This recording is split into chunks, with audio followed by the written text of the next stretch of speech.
Mfowethu ngeke nikholwe ubumbano emculweni kaMaskandi-ke luyaqhubeka futhi ngamandla amakhulu. Lokhu-ke ngikusho emva kokuthi-ke umthandeni-ke SK-ke laphana-ke ephoste ilinki kaNjoko-ke laphana-ke ecela abantu ukuthi-ke mabazozilalela noma mabamlalele uNjoko bamnike indlebe njengoba sazi-ke ukuthi umsebenzi wakhe-ke uphumile-ke ebusuku-ke kuzosawuba-ke inamhlanje-ke laphana-ke.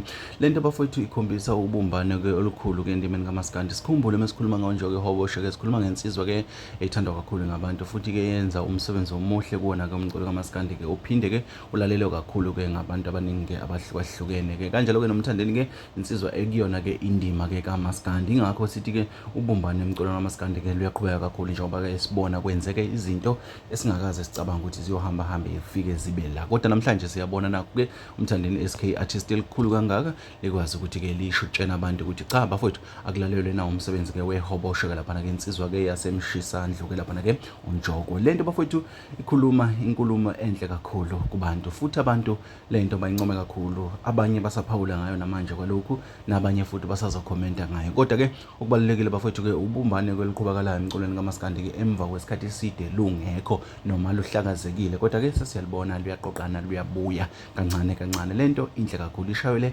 ihlombe asidingi bane kwezinye.